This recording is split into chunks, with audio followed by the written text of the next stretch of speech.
Welcome to Sober Shenanigans. Real talk and real recovery, sharing stories, old and new, trying to stay on the right path and help others just like you. So feel our flow and get on with the show. Here's your hosts, Stoff and Primo.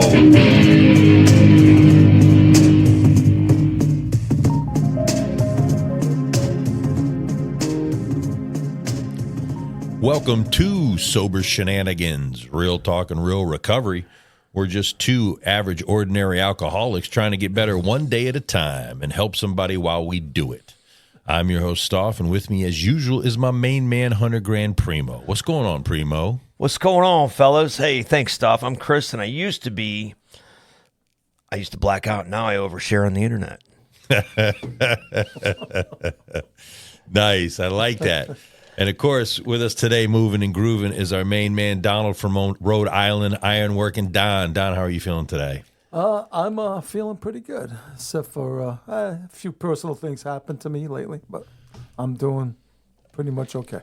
Well, we're certainly glad that you're here and you're going to spend this time with us. We just want to talk to you a little bit about, you know, your sobriety and how good sobriety has been to you. And that's what we're here to do, is to tell people out there that they're not alone, that we're all going through this, and hopefully we can help them have a better day. Yeah, Don is definitely one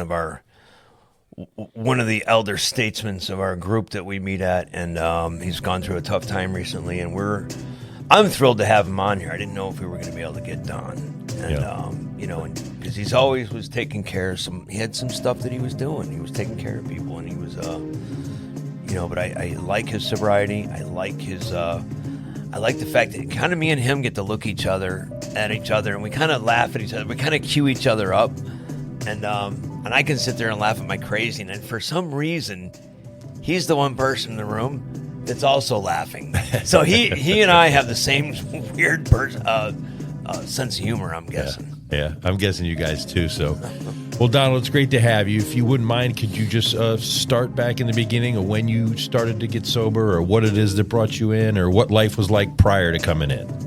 Wow, that's a lot of stuff right there. Easy does it, Don. Easy. Well, as you all know, we all get here on our own time, when we're supposed to. And I should have got here way before I did. But, I was just a regular kid. I had a really good upbringing. I lived near a lake, across the street from a river, in the woods. I had a boat, a place to swim. I mean, I had a great life. I was like Huck Finn growing up, Wow. And I just had a lot of fun growing up. But I always hung with my peers, like all of us did. Yeah. Back in the mid-'60s, early '70s was my, all the way into the '80s was my chomping time, when I was partying like an animal. And, it was all we were just out for fun at first. And it was a lot of fun. Yeah. Until it took us over and controlled me anyway. And, I was a product of, my best friend was President Nixon. Wow. I say that lightly because I was turning 18, graduating from high school. He changed the drinking age to 18, the voting age to 18, when it was 21. And he stopped the draft, the Vietnam. Wow. All when I turned 18. Wow. And I still had to sign up for the draft, but I didn't have to go. And he was pulling out of Vietnam at the same time. And it was Party City. All right, I didn't have to go to Vietnam.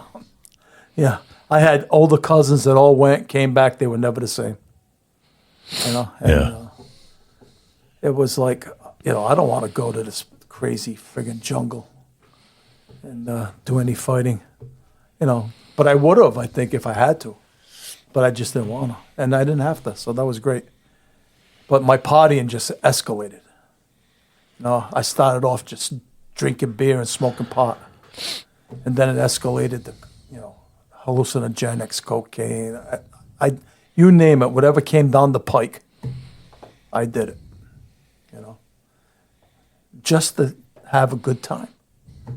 And then there wasn't, I met a girl, got married, lasted maybe 3 years. We had 2 kids, and we were divorced.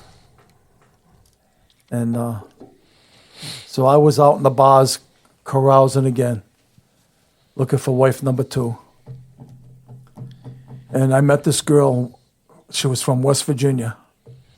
And we started partying around together on the weekends. And we were out on New Year's Eve. And we came home from New Year's Day early in the morning. We went to bed, and before we went to sleep, she goes, "If you don't ask me to marry you, I am going to marry somebody else. I'm going to get somebody else. You're just not cutting it, And is this day one? No. Oh, okay. We were dating for a while. And I said, I'm drunk. Lit up, and I go, yeah, sure, marry me. And she took it as a proposal. And so we kept going on, and she was every bit as bad as I was when it came to partying. A lot of people came over the house while I was at work because she could cook cocaine really good. Wow. Jeez. And so they wanted her to cook their coke for them. And so her price was a hit. If I cooked your coke, I get a hit, So I get home from work, and my house would be full of guys. All smoking cocaine. Jeez. So I said, I don't want to marry this girl. So I worked, me and a friend of mine, we were iron workers. And every job we started in iron work, we worked together on every job when we started off. We were like partners. But we weren't. We just worked every job together. And he disappeared one time for 30 days. And I'm working away, and I'm going, gee, where the hell is my buddy Jordan? And he's not around. 30 days later, he shows up, and I go, hey, where did you go? Where you been? He says, oh, I went and got cleaned up. I said, what? Cleaned up? I said, you always took a shower. And he goes, no. He said, I went and got sober. I quit drinking. Wow. Yeah, that's what I said. I said, wow, you did? Because we drank every day together. Right. And I go, what'd you do that for? He goes, because I was getting out of hand. I said, you weren't that bad. You drank like I did. He says, yeah, maybe you ought to look in the mirror, Don. Jeez. Hey, good friend, right? Yeah, for real. So I just shrugged it off and kept working, and he kept working. And then that place closed down, so we didn't work together anymore. And so I went on my way. But I didn't want to get married to that girl I asked to marry me. And I didn't know how to get out of it. I wasn't man enough to say, hey, listen, I don't want to get married. You didn't go I got to go get a pack of cigarettes. I'll be back in 20 minutes. No, that's not how it went. How it went was I went to rehab for 30 days. I says, if I disappear, because it's anonymous, she won't be able to find me. Yeah. Maybe in 30 days, she'd be gone. The old magic trick, maybe she'll disappear. You had a level 5 Klingon. That's what we call a level 5. Well, I don't know about levels, but Klingon it was. And well, that's the worst one. That's the highest level. So the second week in the rehab, she comes on Sunday morning, visiting morning, and I was pissed. I said, how the hell did you find me at this rehab? It's supposed to be an in, and I'm going. I went to this rehab. It was run by this guy. This guy owned it. His name was Alan Willoughby. And Alan Willoughby wrote the book, The Alcohol Troubled Person. And it was his rehab. And he had us out in the woods rerouting a stream on his property. Because he didn't want it to go through this one part of his property. He wanted to go around. And And my insurance is paying this guy thousands of dollars a week for me to be in rehab. And he's got us out in the woods digging a trench. And I was flipping on this guy every day. I said, you can't do this, but I still don't want to get married, so I'm doing it. Right? I mean, I was really smart. So, and then my wife to be, came visit me. I blew up on him about the anonymity part of the program, and how did this happen? That you guys are trustworthy, and I was really blown away by all that. And so I told my wife, says, hey, smuggle me in a couple of joints next time you come. So she did that, and in rehab, I took about 5 guys with me in my room, and we had what I called laugh therapy. We sat in my room and smoked 2 joints and laughed our asses off. Yeah. And I got us all thrown out of the rehab. And we ended up at my local bar that I used to hang around at. And me and these 5 guys. And so I wasn't at rehab anymore. And I wasn't getting sober anymore. And this was in 1985. And I was out there for 2 more years. Well, did you get married? That's my next step. I married that same girl in 1987. Nice. And we got married. It was a nightmare. We were both out there. We were never home. She was gone for 3-4 days on her coke runs. I was gone 3-4 days on my coke runs. It was like we met on Sunday. Yeah. Like, You married a chef? That's good. no, not a chef. I thought she was good at cooking. Yeah, cooking cocaine. Oh, okay. See, she took the fun out of cocaine. Yeah, what's so fun about it? Yeah, because she was smoking it. I said, man, that's ruining it. Yeah. I mean, one hit and you're done. I'm snorting away. I'm out in the clubs. I'm having fun, You're just sitting in the house, hiding in the closet, You're taking the fun out of doing cocaine. So, I was peeping out the window, man, crawling around. I was worried about other shit. She's talking to aliens in the headboard of the bed. I'm going, what the heck is going on here? She sounds like a barrel of monkeys. Definitely. We both were. And so we got married, and in 1994, she went to rehab for the first time. Not first time. Christ. She went to rehab, I say 8 times. I say 8 times in that span from 87 to 94.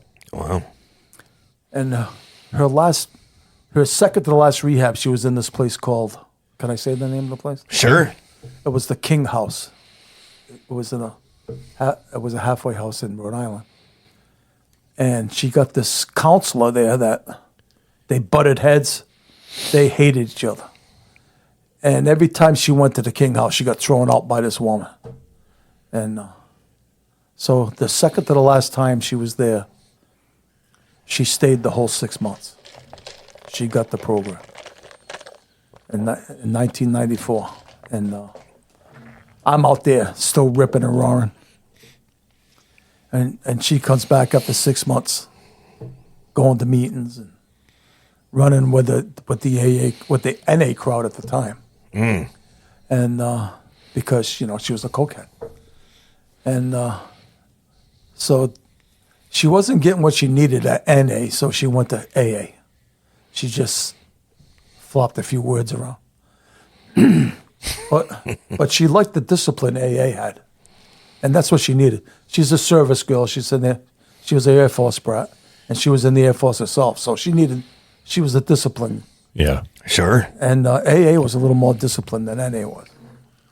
And so she did the 12 steps of AA.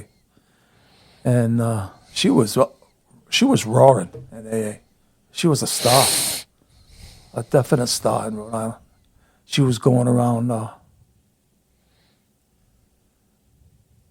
talking at meetings. She was guest speakers at anniversary meetings. She was guest speaker at roundups. And she was guest speaker at women's semi-state things and stuff. I mean, she was speaking all over the place.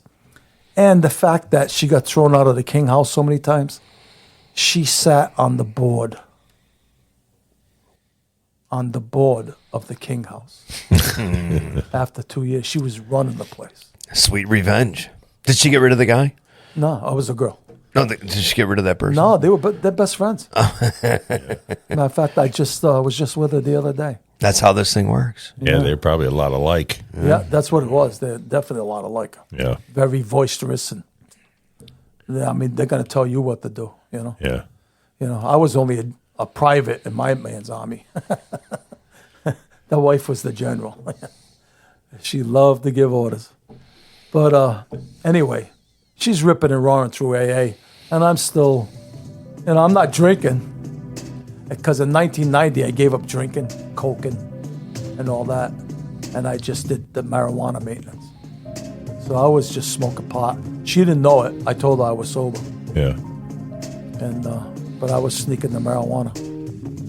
And I rip and rod through that for 7 years. And then she found out that I was lying. So, we bought a house and everything. We were living in a house, and we got a little boy. He came in 1993, and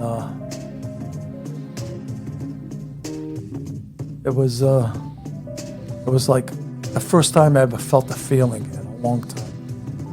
I felt the pain in her face when she found out I was lying, and I didn't know how to deal with that feeling. I said, "Oh my God, I just ruined my marriage." And so she proceeded to say that eventually she was going to leave, and the house was big enough to where she could have one half and I could have the other half. And we lived like separate lives for a little while, like that. And so I apologized for lying all those years. I went to NA on my own for the first time. No rehab, no nothing. I just went straight into NA. And I started doing NA meetings.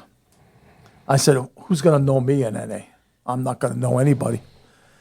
And I walk in the meeting, and there's like 18 guys that I used to party with sitting around the room, and I'm going, oh my God, it's like being at a party somewhere, And these guys were staying straight. Notice I didn't say sober; it was NA. Right. So you got to say straight, clean, straight, whatever. Don't say sober. Not in an NA meeting. No. And so I lasted in NA for about 3 years, and then I switched to AA. And so my wife's grandparents were getting sick, and they needed somebody to take care of them. My wife was a caretaker. She's a nurse. And her specialty field was geriatrics, which is elderly people. So she says, I don't want nobody taking care of my grandparents but me. So we sold the house and moved to West Virginia.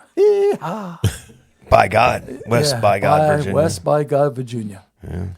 Now I'm in a place where I don't know anybody. I don't have the tight-knit friends that I had growing up anymore, and nobody knows me, and I talk funny. Wow. I mean, there'd be one place I'd walk in, and there'd be teenage girls in there going crazy. Oh, listen to him, say something. And they'd be bebopping all around me, say something. And I'd say something. They go, oh, he sounds like a soprano. He's a soprano. Nice. I said, no, I'm baritone. But Yeah. But they didn't get it. No. But they thought I sounded like a gangster. Yeah. So I got it. I got it. Yeah, well, I'm not a teenage girl, though. No, you're not. Definitely not. And then there was some guys, people that would say, go back north, Yankee. Still. So I was having a hard time there.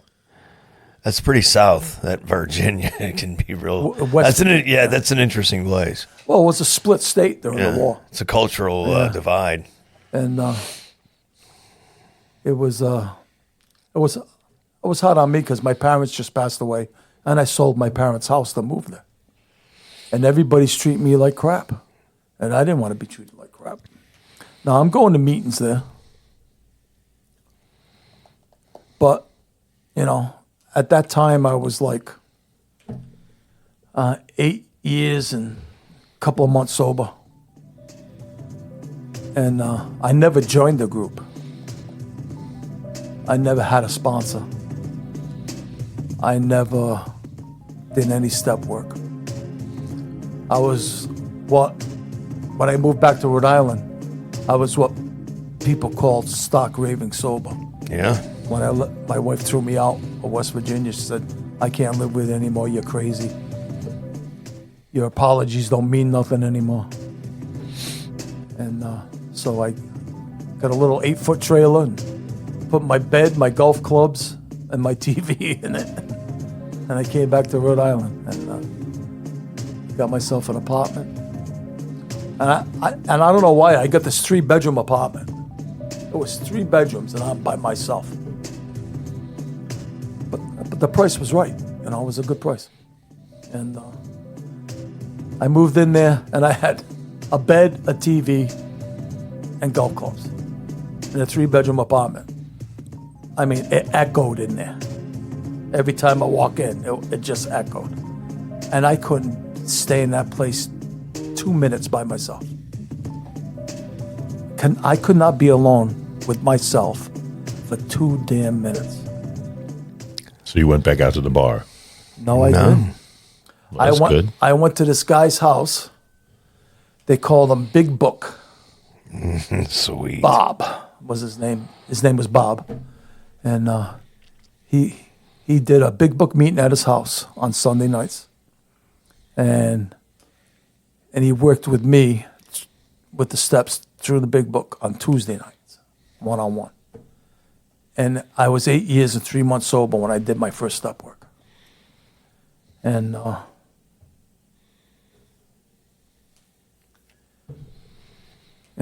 can't say that, everything works in the time it's supposed to work. But I sure wish I did it way earlier than that. Yeah. And because things started to change. I was doing better at my job.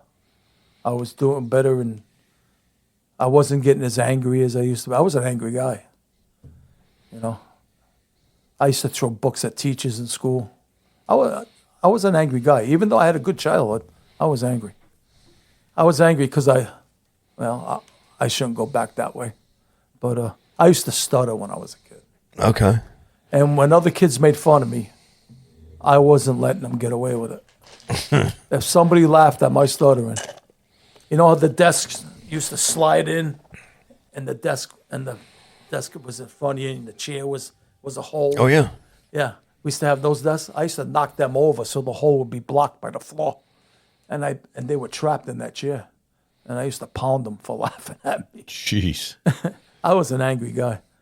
And It's creative. and that anger got more and more as I got older. And I didn't realize it, that I had 7 arrests for assault. I never really knew that until I got sober, and I had 7 assault charges. You think you were blacked out? Yeah, Just didn't even remember it happening? Yeah, I did. I never blacked out drinking because I used to do the cocaine. Yeah. But I had blackout rage Wow. where I would get angry enough to where I don't know what I did. Yeah, that's. Wow. I've experienced. I have that problem. I haven't seen it in a very, very. I don't know if I've even seen it sober, but yeah, there's another gear that you can that's there. A whole nother gear, yeah. Yeah. I'd never seen it sober. I saw it, drinking. Yeah, there's no stopping. You're just you can turn into the Tasmanian devil. So I'm thinking it's like a combination of the alcohol and the anger that blacks you out. At least maybe for me, I don't know. But anyhow, I wasn't getting as angry anymore, and life was okay. I was able to sit home and watch TV by myself, watching, I was starting to get comfortable in my own skin. Something I never was for a long time. And this was because of the indoctrination of steps into your life? Yeah, because I was doing the Book step Bob. work. Yeah. Big Book Bob, yeah. I was doing the steps. And Now, let me ask you a question about that. Now, did you guys do them just out of the book, or did you use 12 and 12? Did you use a lot of different things, or just out of the big book. Okay, yeah. Old school. I like it. That's what he believed. And he had over a couple of hundred Fifth steps? no, who's our founder? I'm drawing a Bill blank. W. Bill W. Bill W. He had about 100 tapes of Bill W. Oh, wow. speaking. Okay. And he would revert back to a lot of things that he would say about writing the big book. The cassette tape, huh? Yeah. Remember those? They're cassette tapes. Oh, yeah. And we went through the book, and at first I didn't really know what was going on in the book or in me. But after a while, I just realized that it made me look at myself and what I was doing. It made me, I was finding out things about myself I never knew. Yeah. Comes when you start writing stuff down, Yeah, doesn't it? Yeah. Yeah. Yeah. The writing really gets you, because when you see it in front of you, you can't ignore it. No. You can't. It's there, right there in writing. Damn pen and pencil. But anyhow, and it changed my whole life. And my wife was doing this nursing. We were separated at the time. I think we separated, for 3 months out of a whole relationship. But she was coming back and forth to Rhode Island. She was doing this interstate nursing thing where the state of Rhode Island, had shortage of nurses. They would ship her from West Virginia, give her a hotel room, pay for it, and pay her to work at a facility. So like travel nurse? Travel nurse. Yeah. Oh, yeah. And she was doing that, and we ended up getting back together. Well, I mean, it seemed like that. I don't know if you heard that, but yeah, there you go. And and that's where that's where my journey started in AA, and I haven't stopped going ever since. I've been doing Alcoholics Anonymous ever since, and a lot of things happened. What was your work, your vocation? What'd you do? You weren't a lace guy. That was your dad, No, right? I was an iron worker. That's right, iron. For your whole life. Wow. Yeah, I was. Were you up steel high on steel beams? sometimes?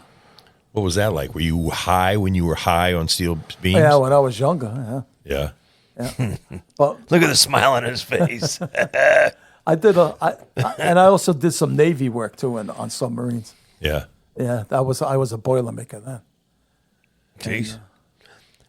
It was a lot of steel, a lot of welding, and then I went into the trade where I was structural, and I was working bridges, buildings. The Big Dig in Boston. Did a lot of work for the Big Dig, and then I worked for this little company because I went non-union because the unions were pissing me off. I had an opinion about a lot of things, and I started working steel in houses, especially around the beaches, because everybody wanted to go up high, and they wanted glass, all glass on the water side of their house, so they could have the view. And in order to put glass on the side of a house, you had to have steel framework. That was, especially if you went up 2, 3, 4 stories. And so I was working lightweight, 6x6 tube stock, angle iron, really small, lightweight stuff. But yeah, and you're on the water. I mean, what a great job that was. And it was like working for the state of Rhode Island. 3 guys get in the truck. You go to the shop, you load the truck up with what you need for the job. You get to the job, it's set up, it's coffee time. So you did basically nothing in the morning. You're having coffee. After coffee, you start working. Then it's lunchtime. Did you guys stand around and look at the guy with the shovel? No. But I mean, there was nobody with a shovel. One guy was supporting, one guy was leading, and then the other guy was going behind them welding. And then you had the crane operator. But anyhow. That's cool. Yeah, it was a great job. And then in the afternoon, you'd have 2 o'clock coffee. And after coffee break in the afternoon, you break down, you put everything back in the truck, and you drive back to the shop. So you only really worked for like 4 hours a day, The rest of it was traveling and setting up. Coffee and lunch. Yeah, it was a great job. And I enjoyed that a lot, but I couldn't work anymore. I was getting what they called the rich man's disease too often, the gout. Oh. This was back in the 80s. Oh, you're eating good. Yeah. Or was it from drinking? Or were you done At drinking? first it was drinking. Yeah. And then I've had the gout in my little toe, my ankle, my knees, my elbows, my collarbone, between my shoulder blades. I had some of the severe cases of gout you ever would see. So it kept me out of work too much, and they didn't want me to work anymore. My mother had it too. I've had it. It's terrible. That's horrible. And, I was on massive amounts of prednisone. That's the only thing that got rid of it. Prednisone. And so in the 80s, they didn't know the side effects of prednisone. So it spiked your blood sugar. And so now I'm a diabetic. For taking all that prednisone all those years. I am diabetic because of that. Nobody in my family's diabetic except for me. So you can get diabetes from a medication. I'm going to let you know right now. I think my brother still takes prednisone for gout. I don't think he knows that. I'm the first I've ever heard of that. Well, that's what the doctor told me. Yeah. And plus I've got stage 3 kidney disease too Right. From that? From what they told me. Yeah. Because at the time I was taking 100 milligrams of prednisone at a time. Yeah. Jesus. I'd be taking 10 tens just to get rid of it. Yeah. And then you have to come down 10 milligrams at a time. You couldn't just stop it. You had to come off it very slowly. And so you were battling illegal drugs, legal drugs. You were battling everything. Yeah. But my, it was a lot of changes, a lot of changing going on at that time, and a lot of growth. And I got to a point where I was very comfortable. I couldn't work, so they put me on disability. The state did? Yeah, I was. The disability for gout? For gout. I ain't never heard of that. Yeah, well, it's arthritic pain is what it is. Yeah. That's what they call it. That's what they called it. Yeah. Arthritic pain, can no longer do his job. Now they call it chronic illness. Yeah, so stuff like that. So they sent me to unemployment. They're going to reassess me. They're going to see what other skills I have. So now I go to 6 weeks intensive training at unemployment. Math tests, science quizzes, all kinds of hand-eye coordination skill, everything. I complete 6 weeks, they come out with my evaluation. And they come up with stand-up comic. No. I love it. Stand-up That was an comic. option? Yeah. Yeah. There was comedy clubs all over Rhode Island at the time. All over Providence, anyway. And the stand-up comic. I says, you guys are crazy. If I was drinking, I said, I could probably carry a pretty good night at the bar. Yeah. I said, but I don't think I could do it on a stage in front Do of you people. do you know I went through a same type of evaluation when I first got sober? I went to some community thing to get assessed for what I may have an aptitude for. Yeah. And Stand-up comic? No, I was had tested high as a dog washer. So yeah, I was thrilled. This is a true story. And You had control of the hose, huh? that's when I learned to pray. I was looking for Big Book Bob. Dog washer. I don't blame you. A dog washer. I'm like, and anybody out there that's washing dogs, due respect, okay? But I would rather wash dishes, I guess, than dogs. That's me, though. So I'm sitting here with a stand-up comic and a dog washer, according to the state of Rhode Island, and a rehab in Fort Myers. You know, you may have just peaked. I may have. This might be the best crew You may I've have ever been reached the around. pinnacle of your career. You're at the top, dude. You know what they say? Hang with the winners. Yeah. You know? Don't look down. Yeah. That's what they used to tell me when I walked into a meeting. Go sit with the winners. Yeah. And those people were, the ones that stayed sober are the ones that went to meetings. No. Now, did they leave early, those guys? No, they stayed. No, they stayed till, Oh, I'm just curious. they stayed till way after the coffee was gone. I tell you. Did they shake the newcomer's hand and all that? When I first went to AA, I got picked up by these two old men. I was 41 when I came in, so these guys were in their 70s, I guess, like I am now. And and they used to pick me up, and there'd be two in the front, two in the back, me in the middle. And they used to drive me to meetings, and yeah, kid, if you got to do this and you got to do that, or you don't stay sober. All the way to the damn meeting. They tell you something every day. And you sit in the front, you shut up, and you show up, and you listen. Oh, yeah. They were, a lot of black belt recoveries in that area of where you're at. Yeah. And A lot of hardcore. And that era, yeah. Oh, yeah.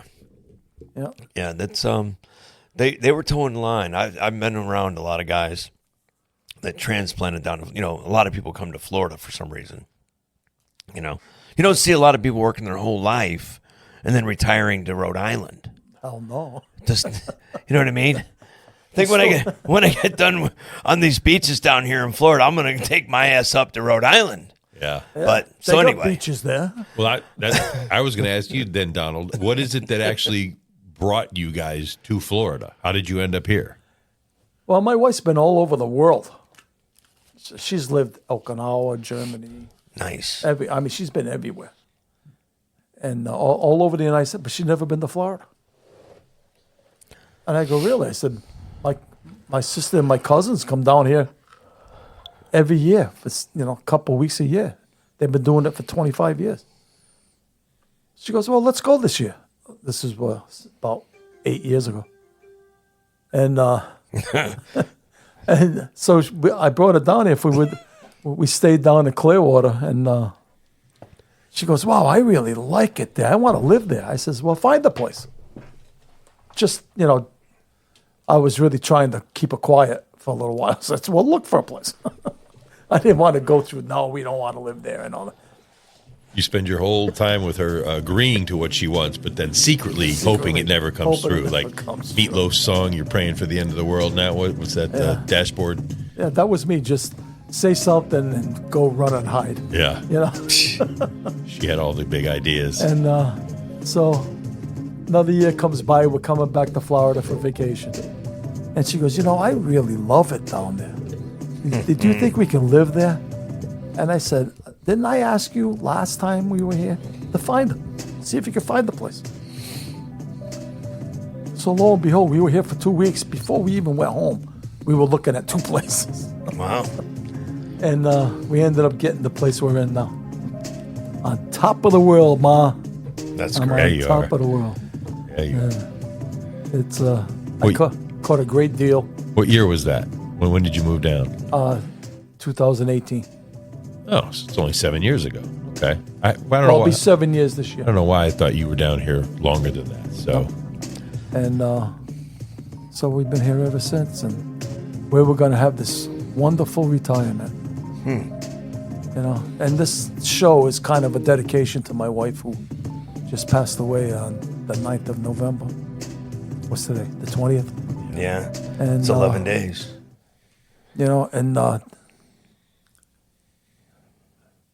the main thing she wanted to do was to die with dignity and honor, and she did. And that's what this program has given both of us. You know, and she had over 20-something years of sobriety before she got sick and finally said, "Heck with this! I can't take it anymore." She never drank before. She was a cokehead. Yeah. And when we got here, she started this vanilla whiskey come out, and she took a sip of vanilla whiskey, and she was sold. Yeah. And she's had a hard time. She had a hard time finding sobriety since then. But she was getting it this time before, and then she got even sicker. So she had 20-something years and then went back out. Yeah. Because of the illness and stuff. Yeah. You know, but I always, Don, I thanks for dedicating this to your wife, and I would say that you're sort of a old school affection and love for your wife is very it's not only is it cute, but it's honorable, and I respect that a lot. My parents were married for over 50 years, and the relationship and stuff that you had reminded me a little bit of that unique bond. Yeah. You know, so God bless you. And let me tell you, we butted heads a lot. wow. I mean, it wasn't always, you know, snuggles and cuddles. You know, it was. Of course not. Man, we had some battles, but you should have seen it. No, you didn't want to see us when we were partiers. But I'll tell you, you wouldn't believe the stuff we went through. Yeah. And the adjustments we had to make in our relationship. And the growth is unbelievable. Unbelievable. Yeah. And the respect for one another came more and more and more and bigger, you know, for what we had gone through, you know. Yeah. Well, you certainly, what I've always seen is you've honored her supremely. And, you know, that's been That's because I guess you could say I truly did love her. Yeah. You know, Well, truly. there's no doubt. Yeah. Yeah. There's And, no doubt. I think she would want you to be, I'm sure she would want you to be happy as well, Don. Oh, I know she. Yeah. I mean, the whole time she was laying in that hospital room, the main worry was baby Donald. You'd think King Baby can get on without me? That was her main worry. What was going to happen with you? Yeah. Yeah. Don't forget, you got to do this. You got to do that. Will you worry about yourself? Yeah. Say, please, take me out of the equation, because I'll put myself right back in it. That's the alcoholic I am. Yeah. Hell, it'll be all about me if you want to. That's great. You know, now there's obviously a void that you can fill with, you know, this program's has a great way of finding ways to fill that void, you know, and something will come along, and a person that you didn't even know, or somebody that needs, you know, maybe a stand-up comic trying to get sober. You know what I mean? It's going to need some direction from somebody who has the great aptitude for it. Well, you know, we're taught we have to give it away in order to keep it. That's right. Yeah. It's you know, I'm more than willing to help anyone that needs it. Do you want a puppy? Because my wife would kick my ass. If there's one thing I don't need is a puppy. Even though I understand that. And only because I live in a community where you got to pick up the dog poop. Yes. Yeah, we have people that keep track of that. They're monitors. They're poop monitors. They walk around. Yeah. As soon as you step in it, they monitor. Yeah, they got cameras on you. Really? Oh, they report you. Oh, geez. It's great. I go over there and I wash their dogs. Still doesn't help out. See, I'm trying to get into where maybe I'm recognized as a comedian, but it's not. You notice how he worked that back in there over there? Yeah. I tell you, he's something. He is. He is. Yeah. Oh. Yeah. Yeah, we got the same kind of comedic, That's right. Yeah. you know. My wife used to say, "You said you were going to take me to Florida." I said, "I never said I was taking you to Florida. I said I was going to Tampa with your ass." Never mind. It's a bad joke. Tampa, which Are we losing it? Yeah. Are we losing we're the losing it. the We're vision losing here? it. All right. I'm not going to start with any jokes. So. Yeah. All right, that's it. I get 2 drink minimum. 2 Yeah, non-alcoholic but drink it's only minimum. water there, buddy. I know. 2 sips. Getting loose on water over here. Yeah.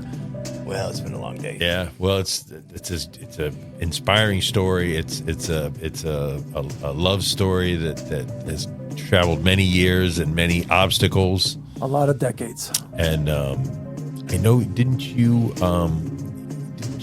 in a motorcycle accident at some point? Oh, yeah. In 2014, I was in a motorcycle wreck. I got run over by a Buick.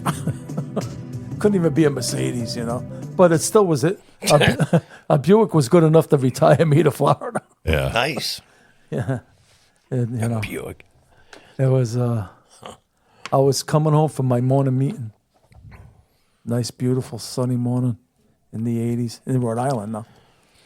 And, I thought you 80 degrees, not in the 80s, right? 80 You said degrees. 2014, yeah. 2014. It was 80 something degrees. A beautiful morning. I was coming home from my meeting. And I'm in a school zone. I'm behind this little, the short buses, the ones I used to ride in when I was a kid. Yeah. Unfortunately. You and Primo. Yeah, I'm well aware of what they. He is. Yeah. I was behind one of those short buses, and we were going through this school zone, and this woman was coming the opposite way, and she was late for work, and her car wouldn't stop, and she took her father's car, and she's screaming down the hill, and she's going to take a left, and now I'm coming up the hill, and the bus goes by the street she's going to turn in, and she doesn't see me, and she turns and takes me right up. Did you see her coming? Yeah. Did you saw the whole thing? I saw the whole thing. Wow. I could still close my eyes and see the whole accident. Yeah. I mean, they tell me I got PTSD. I said, no, I don't. I got a friggin' memory. I remember it. And now I don't know about PTSD. Did she run over you? Yeah, Wow. yeah. She- And, Buick's. It's amazing you lived. You're saying it was a Buick? yeah. I mean, she was old then, right? No, it was her dad's It car. was her dad's car. Oh, jeez. Her car wouldn't Her start. car wouldn't stop. And she, well, what saved me was I still hung on to the bike. I was still on the seat. Yeah. And I still had the handlebars, and I was sliding on the street. I was only doing 20, 25 miles an hour, but I was sliding a little bit because I had to lay it down when I saw her come. Yeah. I hit the brakes, and I knew I didn't want to go over the car, but I didn't want to go under it either. So I don't know what I just laid it down, and the back tire went boop, boop, boop over my legs. So I got one steel leg and one real leg. And you were laid up for 2 years. yeah. I was laid up for 2 years. I had 2 surgeries on my leg, 2 on my shoulder, and Damn. and one of the reasons why I'm living in Florida is because I was shoveling snow in a friggin' cast. I said I'm not shoveling snow ever again. But Cold weather don't like wounds. Yeah. Broken bones. It don't like them at all. what got me was I'm out there shoveling. I'm on crutches and a cast. I'm shoveling my driveway. I just got down the stairs. Of course, I lived on the second floor. And I hobble, shoveling the stairs. I go down, I'm shoveling the driveway. And the town plow already went by. And filled up The everything in entrance front of of the driveway. you. Yeah. So this guy comes in with a plow truck, and he's plowing this guy, my neighbor. So he comes by. I go, hey, would you mind? No, I'm standing there on crutches and a cast. So would you mind just passing your plow and take out what the town put in over here? Right. Make it a little easier for me to shovel. Yeah. Oh, yeah, I'll do it for $40. Well, I said, what? You want $40 to step on a friggin' gas pedal? I said, you're not. I said, leave. I'd rather shovel it. That was it. I'm going to Florida. Yeah. They say what a Jewish woman's favorite cry is, favorite wine. I want to go to Florida. That was me. That was you. Buy me a tab. I want to go to Florida. Yeah, so you guys came. She found a place when you were visiting, and you're on top of the world. Yeah. And it was because of that girl I had the money to buy everything. So. Yeah. That's quite a sacrifice. I don't know. It was at the time. And now here I am, so many years later, taking care of my wife for 2 years. Yeah. She lost her leg. Yeah. And it's like, talk about things turning around. That's ironic. Yeah. Isn't it? Wow. It's like unbelievable. And so happy to do it. And I caught myself. I had to get with my sponsor and tell him that when my wife when she first lost her leg, she's barking out orders at me, and I'm getting pissed because doesn't this woman leave me alone? No, she's laying there with one leg. Right. And it's not easy for her to do the simplest little thing. And I'm pissed off because she's asking me to do something. Man, I had to go back over and do some of my steps. Yeah, I bet. Because I was actually finding myself getting really You were building angry. up a resentment towards it. A big resentment. Yeah. And I hated myself. That was the resentment.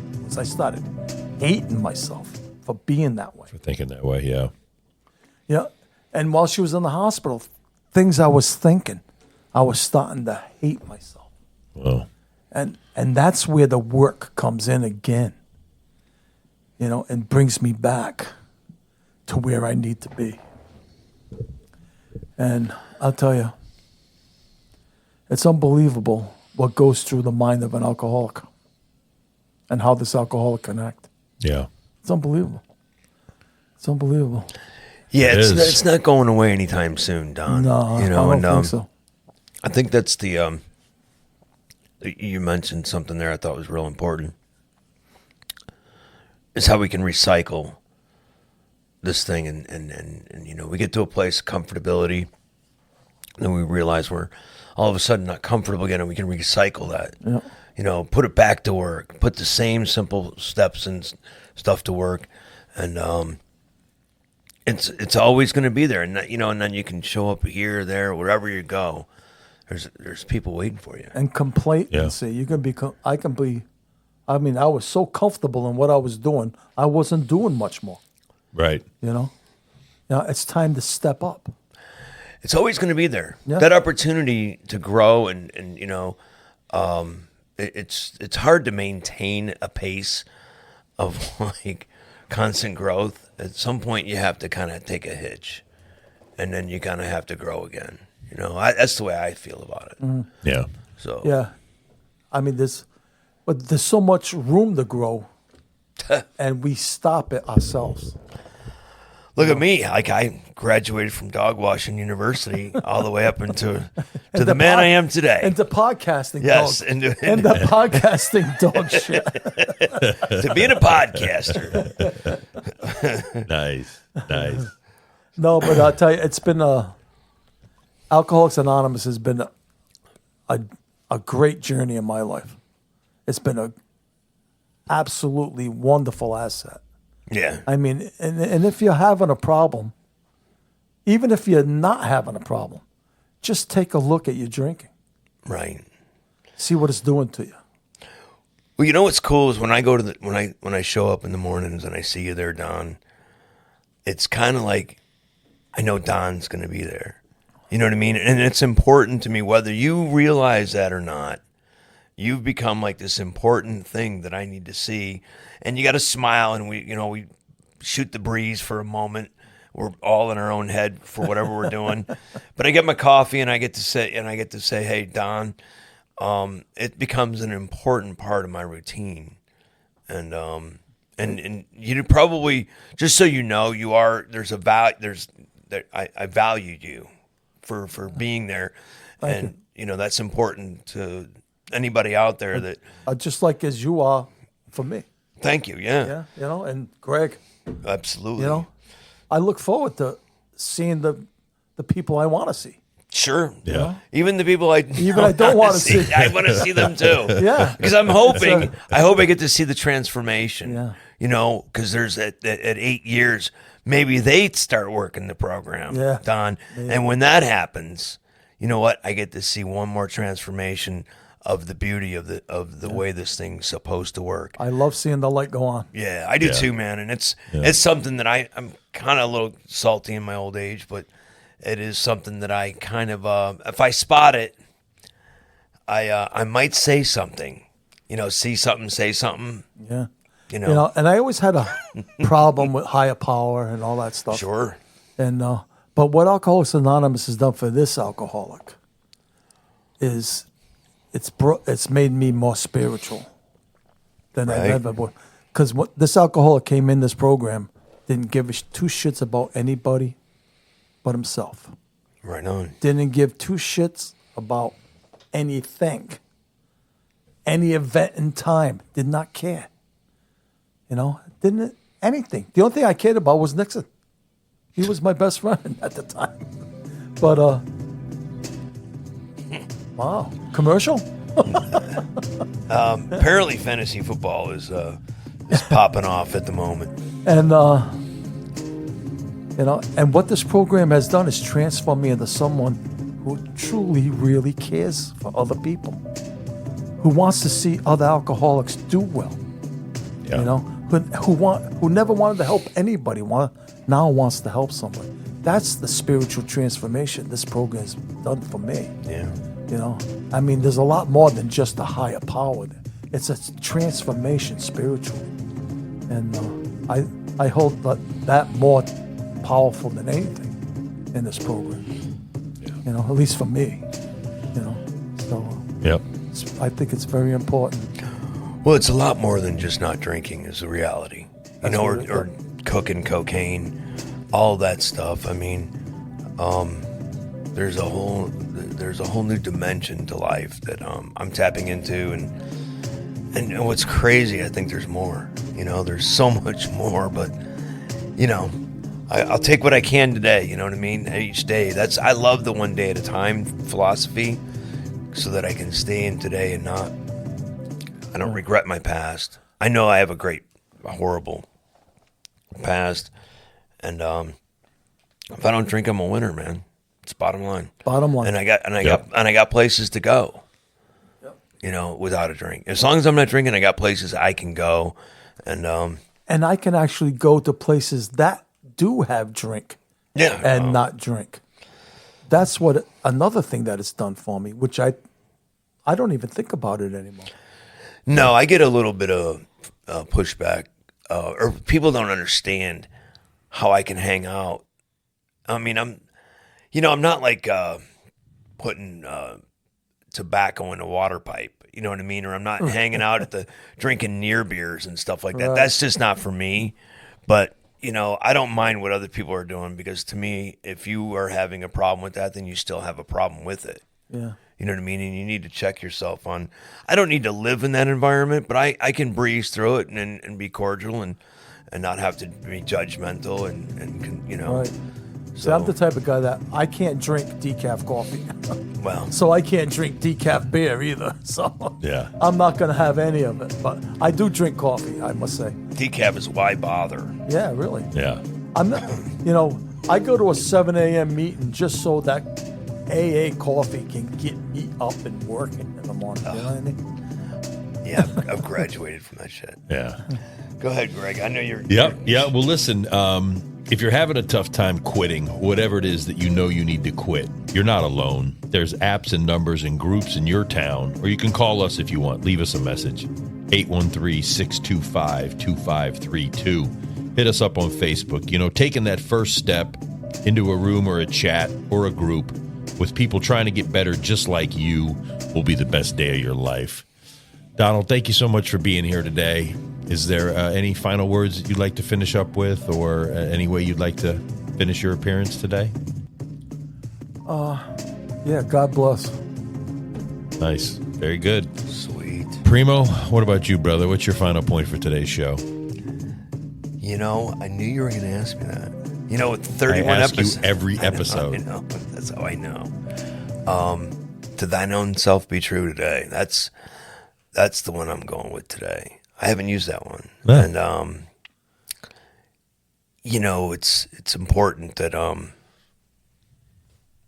we take care of ourselves and to have some principles behind what we're doing and the legacy of our life and the things that we've been a part of are important. But at the end of the day, to thy own self be true. Take a little breath and soak it all in and try to get a little bit more out of today for myself. It's hard to do, but yeah, it's my final thought. I don't know. I probably have a couple more, but I'm gonna stop. Yeah. Nice. I'll stop there. I'm thinking of a ton of them now. Well, thanks for listening to Sober Shenanigans, real talk and real recovery. Worry, anxiety, and fear, it's all up in here. Just give yourself a break. You're enough, and you're doing great. He's Donald, I'm Stoff, and he's Primo. And remember, no drinks today. We're all in the same boat, fellas. But our shenanigans are cheeky and fun. Yeah, his shenanigans are cruel and tragic. Which makes them not shenanigans at all, really. Evil shenanigans. I swear to God, I'll pistol whip the next guy that says shenanigans. Shenanigans!